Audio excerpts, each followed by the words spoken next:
Meus irmãos e amigos, nós no início do culto, nós lemos o texto aonde nós estamos baseando a palavra dessa noite. E esse texto está no livro de Lucas, no capítulo 19, do verso 28 ao 39. E chama-nos a atenção porque não foram muitas passagens que os 4 evangelistas escreveram ou registraram nos seus evangelhos. Mateus, Marcos, Lucas e João. Mas houve algumas passagens que o Espírito Santo inspirou que os 4 evangelistas, tão importantes que são, os 4 evangelistas então registrassem, nos seus escritos. E uma dessas passagens é a entrada triunfal. Esse é o tema, a entrada triunfal. A entrada triunfal do quê e do quê? Você sabe muito bem, você que conhece a palavra de Deus, que o reino de Deus ele é totalmente contrário ao reino do mundo. A Bíblia nos fala que no reino de Deus, aquele que quer ser grande tem que ser servo de todos. E no mundo é diferente. Quem é grande, ele manda em todos, ele ordena a todos, ele fala a todos, Ele tem autoridade sobre todos. No reino de Deus, diz assim, na parte econômica, dai e ser-vos-á dado. E no mundo diz que é para reter, para você ter. Mas a Bíblia ensina de modo diferente no reino dele. É você contribuir para o reino de Deus, é você semear a semente que você recebe em suas mãos e, consequentemente, você vai semear e você vai receber mais semente para semear. Se você pegar a semente, nós estamos falando na parte econômica, e guardar tudo, logicamente que aquela semente ela não vai produzir mais, não vai produzir mais. Mas quando você semeia no reino de Deus, há então essa semeadura e consequentemente a produção de novas sementes, as quais você semeará e colherá, e semeará e colherá. Alguns pontos tão somente que eu estou aqui me referindo, a diferença do reino de Deus ao reino do mundo. Do reino de Deus, nessa passagem que nós vamos usar como texto, a gente percebe então a importância dela, porque o Espírito Santo fez que os 4 evangelistas escrevessem os seus evangelhos. Mateus, Marcos, Lucas e João. Todos eles escreveram a respeito da entrada triunfal de Jesus. A entrada triunfal aonde? A entrada triunfal de Jesus na cidade de Jerusalém. Nosso Senhor ele estava vindo, e no versículo de número 28, diz assim, e depois de dizer isso, Jesus foi adiante, subindo para Jerusalém. Então, o Senhor Jesus Cristo, ele sabia tudo quanto estaria para acontecer com ele. Tudo que ele haveria de passar, ele sabia. E percebemos que, mesmo sabendo de todas as situações que ele haveria de enfrentar, o Senhor Jesus Cristo, ele jamais se moveu daquilo que ele próprio se propôs. Como assim ele próprio se propôs? Percebemos pelas Sagradas Escrituras que no concílio eterno entre Deus Pai, Filho e Espírito Santo, houve entre eles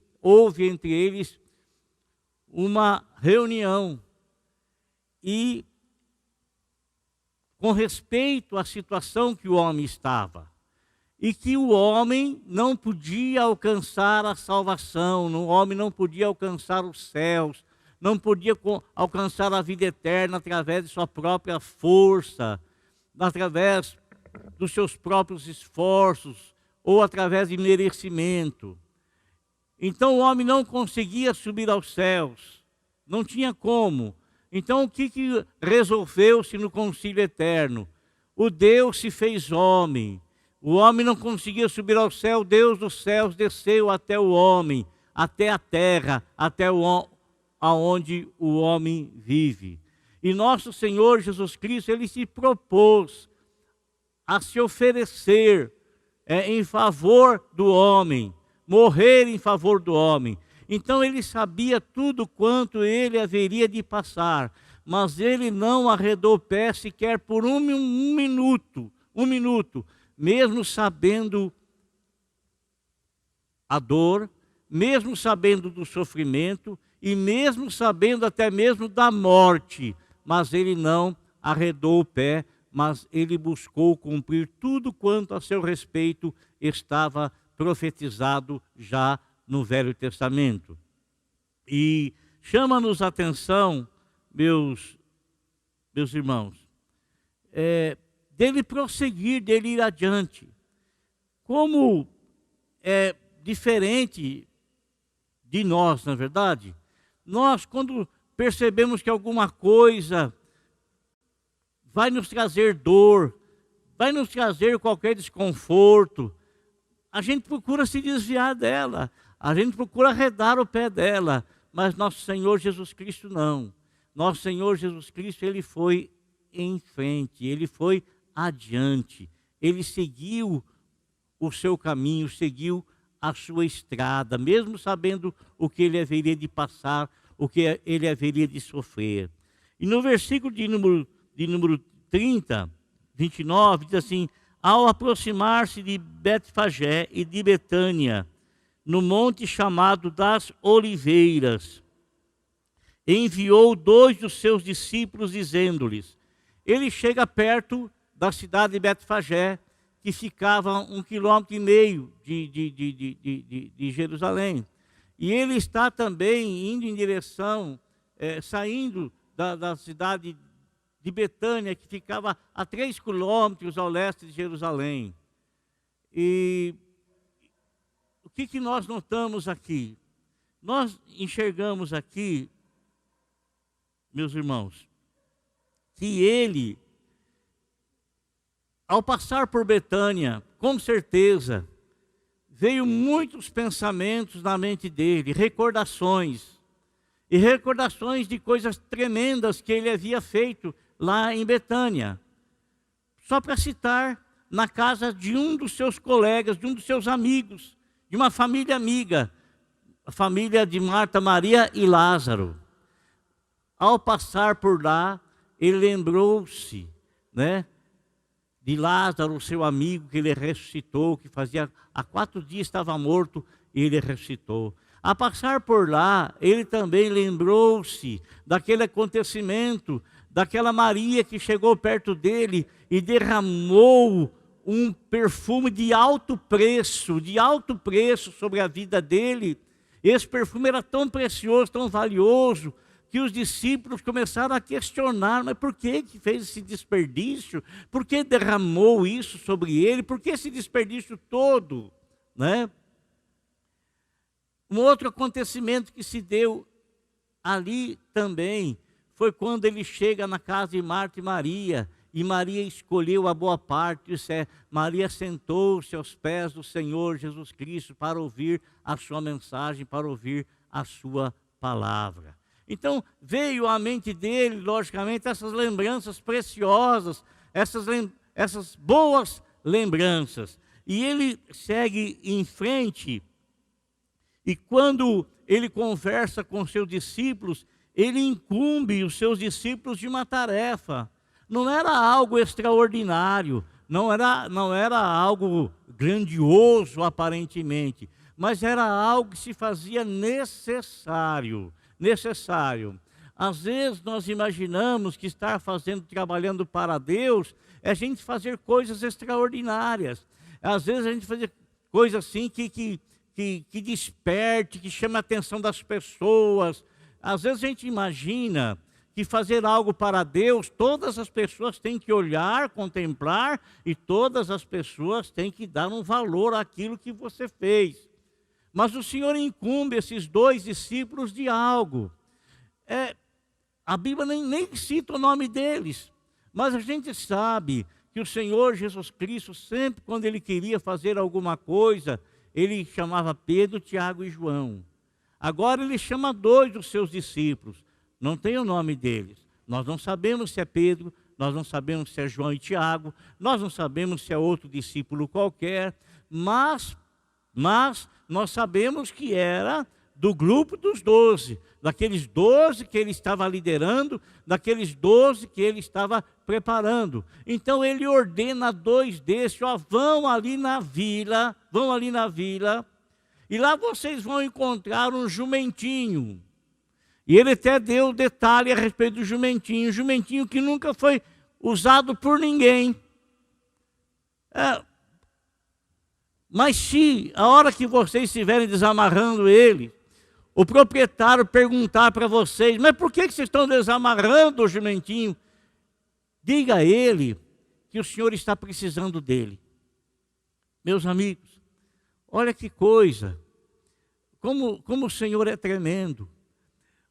Olha a preciosidade daquilo que eu vou te falar agora. Eles foram incumbidos de uma missão. Não era uma missão que chamava a atenção das outras pessoas. Não era pregar para 2 ou 3 mil pessoas e essas se converterem.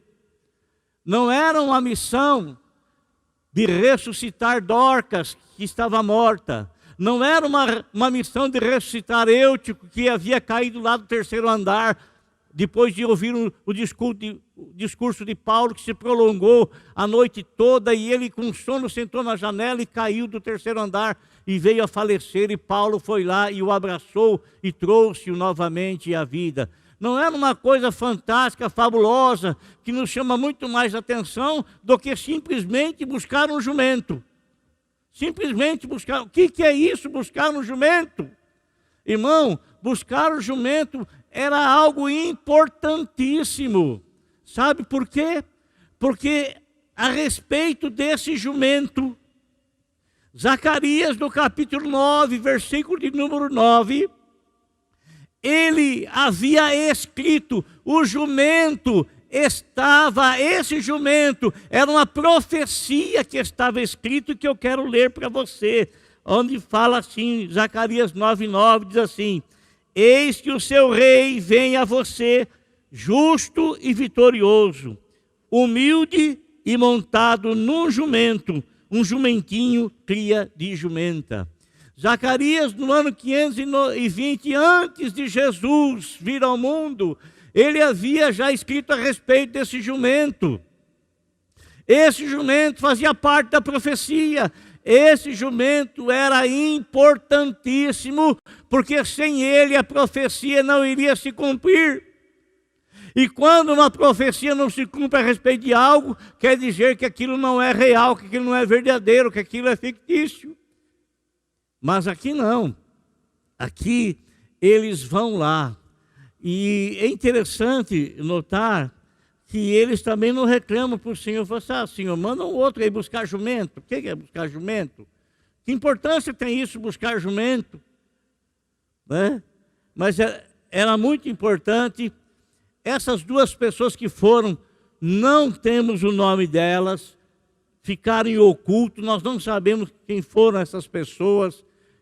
Era algo para fazer assim, aparentemente, sem nenhuma importância, que nem os evangelistas aí escreveram o nome deles. E com certeza eles sabiam. Por que eles sabiam? Porque Lucas, que escreveu aqui, esse que nós lemos, ele, ao escrever o seu evangelho, ele mesmo fala que ele procurou com maior zelo informações para escrever tudo quanto exatamente tinha se passado, como exatamente tinha se passado. Mateus, ele era um dos 12, era um dos 12. Será que ele não sabia o nome desses 2 que foram lá? Marcos, ele foi sobrinho de Barnabé, muita influência, conhecia muitas pessoas na época. E João também, ele foi um dos 12. Será que João também não sabia o nome desses 2?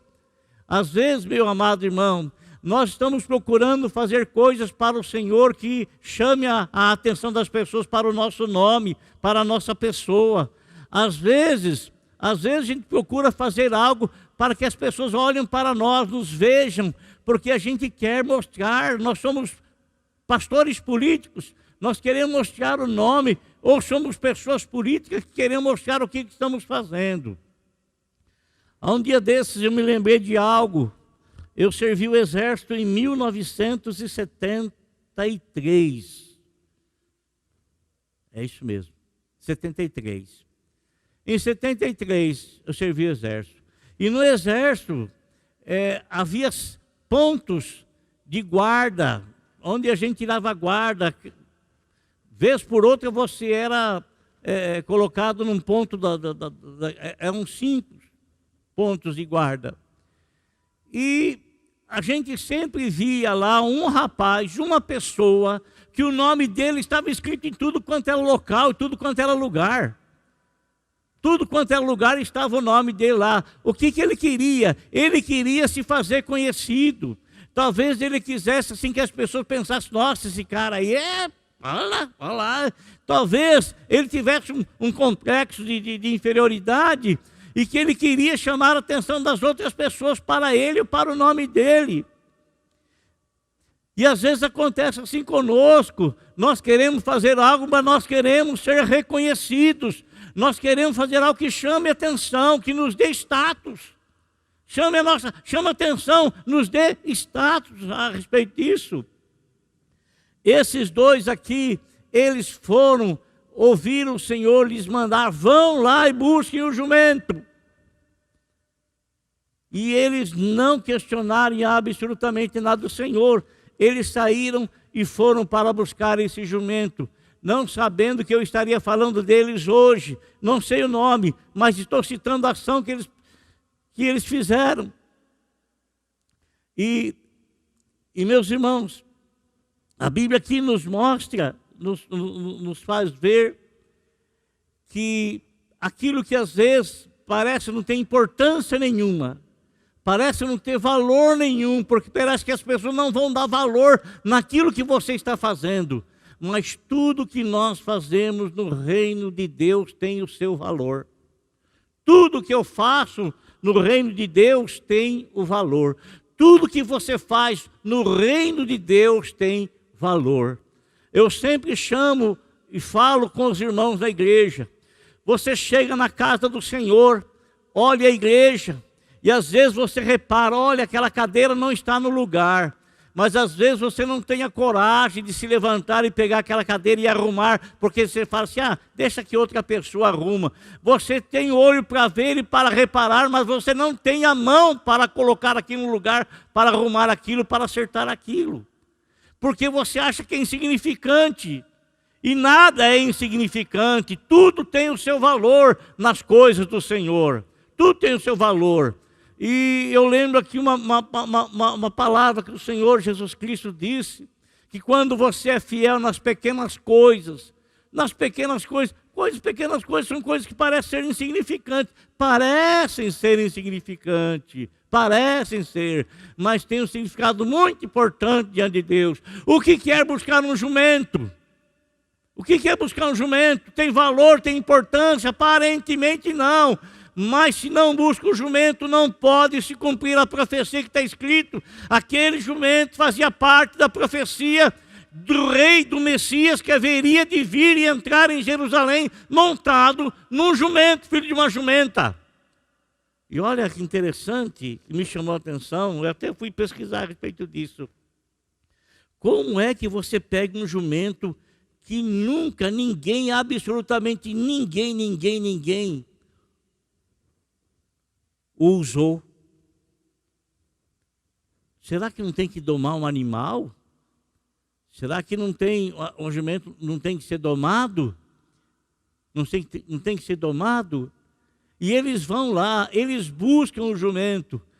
E mais uma coisa interessantíssima, da forma como Jesus disse que haveria de acontecer, aconteceu. Eles estavam desamarrando o jumento e o proprietário chega e fala, escuta aqui, por que vocês estão desamarrando o jumento?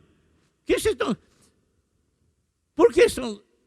Ele apenas disse, o Senhor está precisando dele. Não explicou mais nada. Não precisou mais nenhum tipo de explicação. Eles não disseram assim, ó, o senhor está precisando dele, eu vou levar lá, já já eu trago de volta. Ele não falou nada disso. Ele falou, o Senhor está precisando dele. Meu amigo, se o Senhor estava precisando de um jumento para que se estabelecesse, para que se cumprisse a profecia escrita em Zacarias capítulo 9, versículo número 9, e logicamente não menosprezando o jumento, porque é uma criação divina. Eu pergunto para você, será que o Senhor não precisa de nós, homens, para darmos continuidade na obra? Será que o Senhor não precisa de mim, não precisa de você, anunciador da palavra, pregador da palavra, para dar continuidade à incumbência que Ele determinou para que a igreja fizesse, anunciasse, pregasse e levasse a salvação às pessoas? Eles levam o jumento até o Senhor Jesus. E quando o jumento chega ali, o jumento está ali, eles tiram as suas vestimentas, eles tiram as suas capas, e eles colocam uma almofada, como se fosse um arreio para o Senhor, uma sela. E eles ajudam o Senhor, e o Senhor sobe em cima do jumento. Sobe em cima do jumento. Irmão, a Bíblia nos fala assim que Jesus Cristo, Ele é o príncipe da paz. Ele é o rei da paz. Deixo-vos a minha paz vos dou. Você sabe, meus irmãos e amigos, que quando havia alguma batalha, alguma guerra, e os exércitos deslocavam, o rei geralmente ia junto, ia à frente, e eles não iam montados em camelo nem em jumento. Eles iam montados em cavalo. Cavalo é o animal usado para a guerra. Está escrito lá em Provérbios, está escrito essa palavra. O cavalo prepara-se para a guerra, mas do Senhor vem a vitória. Então o cavalo era um animal de tração para a guerra. Mas o jumento não. O jumento, ele era um animal de paz, ele era um animal de família, ele era um animal que se usava para abrir os sulcos, para a plantação. Era assim. Então, nosso Senhor Jesus Cristo entrou, Ele é o Rei da paz, Ele não veio montado em cavalo nenhum, porque ele veio montado num jumento, e foi montado num jumento que ele entra dentro da cidade de Jerusalém. A hora que os seus discípulos o vê chegando, ele vem montado naquele jumento, se destacando no meio dos demais, porque ele estava um pouco mais alto do que os demais, muito embora o jumento não seja um animal muito alto, mas o Senhor sentado nele se destacava um pouco mais. Então as pessoas podiam vê-lo entrando na cidade de Jerusalém. E quando ele estava entrando na cidade, as pessoas pegavam ramos, pegavam um monte de coisa, de folha de oliveira, e jogavam no chão. E ele vinha andando, e quando ele vinha andando, montado no jumento, as pessoas começavam a gritar dessa forma assim, ó. Ele dizia, bendito é o rei que vem em nome do Senhor, paz no céu e glórias nas alturas.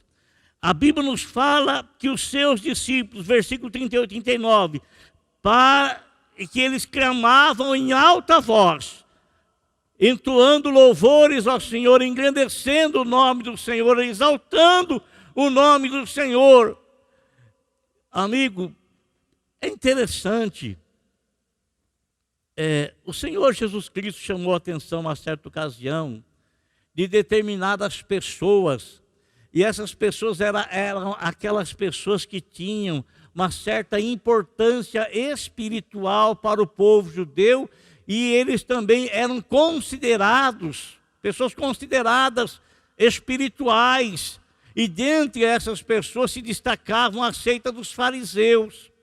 E os fariseus eram um grupo de pessoas que não admitiam em hipótese alguma que houvesse alguém que se destacava mais espiritualmente do que eles, porque eles eram pessoas rígidas em exercerem e cumprir a lei que estava determinada. E quando o Senhor Jesus Cristo vem, sempre tem um grupo de fariseus perto dele. Alguns acreditavam, outros desacreditavam, mas na sua maioria eles levantavam objeções ao Senhor, levantavam objeções aos seus discípulos. Eles disseram para os discípulos do Senhor, quando o Senhor entrou na casa de Zaqueu: como é que pode esse homem entrar na casa de um pecador como esse Zaqueu aí? O Senhor estava numa ceia lá na casa de Simão, fariseu. Chega uma mulher e lança-se aos pés do Senhor e beija os pés do Senhor e derrama lágrimas aos pés do Senhor e enxuga essas lágrimas com seus cabelos. E o Simão, fariseu, está lá no canto observando e dizendo assim: se esse homem fosse realmente um profeta, ele bem saberia quem é essa mulher que está lhe tocando, porque ela era uma pecadora. Ela é uma pecadora. Então eles estavam sempre levantando objeções. Um dia o Senhor estava ensinando na sinagoga, falando. Ele leu o que estava escrito lá em Isaías a respeito de si, que Lucas repete no capítulo 4. Eis que o Espírito do Senhor está sobre mim e me ungiu. Quando o Senhor está lendo isso aí, ele acaba de ler o livro, dá para o assistente, e ele diz assim: hoje se cumpriu esta palavra, falando que dessa profecia que estava se cumprindo na vida dele, que ele era a quem essa profecia se dirigia. Alguns começaram a levantar objeções, e entre esses estavam quem? Os fariseus. E o que o Senhor fala para eles? O Senhor chama-os para a guerra, o Senhor começa a ofendê-los, o Senhor começa a usar coisas para atacá-los? Não, o Senhor simplesmente fala assim: olha, quem é de Deus, esse ouve a palavra de Deus, por isso vós não ouvis, porque vós não pertencem a Deus. E pronto, acabou a conversa, acabou o assunto e terminou. Quando o Senhor entra na cidade de Jerusalém montado no jumentinho, e que todo o povo reconhece os milagres que ele fez e o tem como rei, e reconhece que ele é aquele sobre quem as profecias têm falado, têm dito, e começam a glorificar: hosana nas alturas, bendito é o que vem em nome do Senhor, glória a Deus nas alturas. O que acontece? Os fariseus estão ali. Eles não louvaram o Senhor, eles não glorificaram o Senhor, eles não engrandeceram o Senhor, mas eles vieram pedindo que o Senhor repreendesse os seus discípulos. Senhor, fala para esse povo parar de gritar. Fala para esse povo parar de falar alto desse jeito, como se o Senhor fosse surdo. Você conhece alguém assim, que fala desse jeito? Mas o que o Senhor Jesus Cristo, o Senhor deu pouca atenção para eles. Desde aquela época já tinha lá os fariseus religiosos que se colocavam numa posição maior do que todos e que queriam que todos fizessem como eles faziam. O que o Senhor disse a eles? Final do capítulo 19, no verso de número 40. Eu lhes digo, respondeu Jesus, se eles se calarem, as pedras clamarão. Se eles se calarem, as pedras clamar. Você já ouviu alguém clamar assim, sem usar a voz num tom mais alto?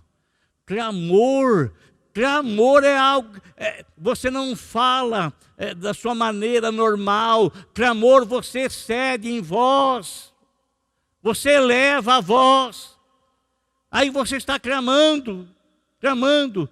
Então o Senhor diz para ele: olha, se eles se calarem, se eles pararem de clamar, se eles calarem, se eles não falarem nada, as próprias pedras assim o farão. O que eu quero mostrar para você a respeito disso, quero dizer para você como Jesus sempre é o nosso exemplo, sempre é o nosso exemplo. Olha,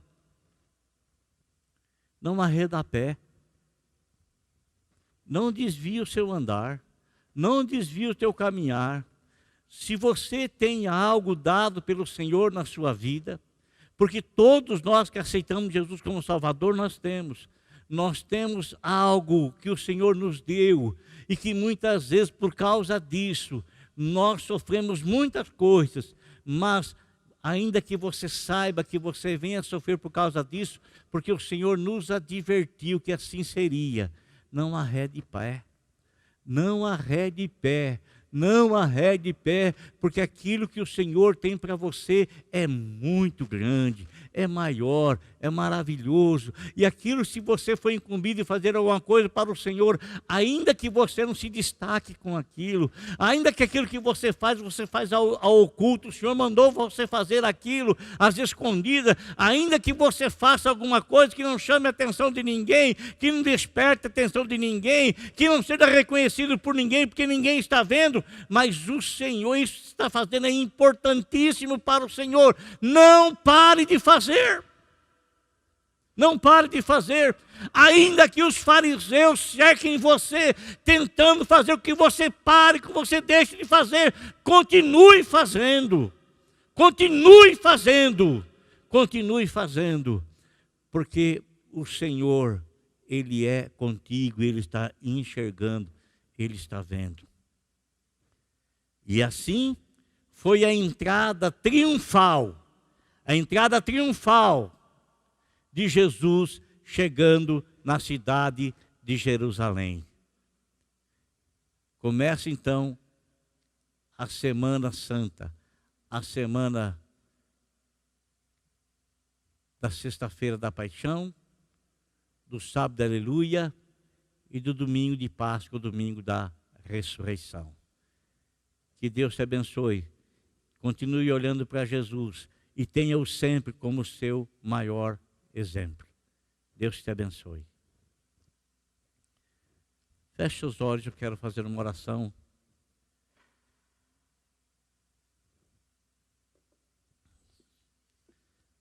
Senhor nosso Deus e nosso Pai, em nome de Jesus, nós glorificamos o Teu nome e agradecemos ao Senhor toda a bênção que o Senhor tem nos dado, tem nos entregue. Obrigado, Senhor, por esse meu irmão, essa minha irmã que está nos assistindo aí, está nos acompanhando.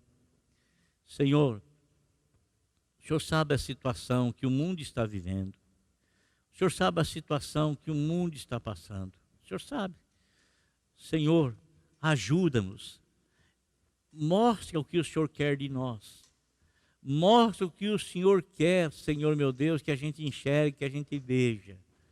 Pai, no nome de Jesus, eu peço a Tua bênção sobre todos, sobre todas as pessoas, sobre todos que estão nos acompanhando, sobre a família de todos eles. Senhor, que haja paz, que haja saúde nessa vida, que haja paz, que haja saúde nesse coração, que haja paz, que haja, Senhor meu Deus e meu Pai querido, meu Deus santo, Senhor, saúde na vida de todos os familiares desse meu irmão, desse meu amigo que está nos assistindo e nos acompanhando nesse momento, para a glória do Teu nome. E, Senhor, dai-nos a oportunidade, dentro daquilo que está determinado pelo Senhor. Isso que para nós, ó Senhor meu Deus, é algo que veio de surpresa, nós sabemos que para Ti não tinha surpresa nenhuma. O Senhor sabia tudo o que ia acontecer, o Senhor sabia, Senhor nosso Deus, mas em cada coisa o Senhor tem algo para nos mostrar, para nos ensinar.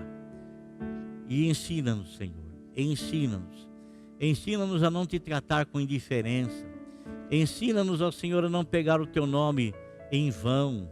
Ensina-nos, ó Senhor, meu Deus e meu Pai, a não zombarmos do Teu nome, a não, meu Deus e meu Pai, dizer blasfêmia contra o Teu nome, contra a Tua pessoa. Ensina o homem, Senhor meu Deus, o lugar dele. Ensina o homem, Senhor, que ele é tão somente pó da terra, somente pó da terra. Ensina-nos, Senhor, e ajuda-nos, meu Deus, a reconhecer que Tu és aquilo que a Tua palavra fala que Tu és. Tu és o Rei dos reis e Senhor dos senhores. Tu és o justo, Tu és o misericordioso. Nós lemos aqui que o Senhor entrou, aquela profecia de Zacarias 9:9, que o Senhor entrou, o rei vem humildemente, montado num jumentinho. Senhor nosso Deus, o Senhor não está chegando num Boeing. Senhor meu Deus, o Senhor não está chegando, Senhor meu Deus, em nenhuma outra coisa que despertaria a atenção de quem quer que seja. O Senhor chegou num jumentinho, Senhor. Meu Deus e meu Pai, em nome de Jesus, abençoe a todos os teus filhos, aqueles que estão fazendo alguma coisa e que às vezes eles falam assim, mas isso que eu estou fazendo não tem importância nenhuma. Senhor, faz ele enxergar que tem importância sim, faz ele ver que tem importância sim, faz ele enxergar, Senhor meu Deus, que aquilo que ele está fazendo, ele foi escolhido para fazer, ainda que seja, Senhor, no anonimato, ainda que não desperte, não chame a atenção de ninguém, o reconhecimento de ninguém, ainda assim, Senhor, que tenhamos boa disposição e bom ânimo para fazê-lo, para a glória do Teu santo nome. E eu oro a Deus e em nome de Jesus te agradeço. Amém.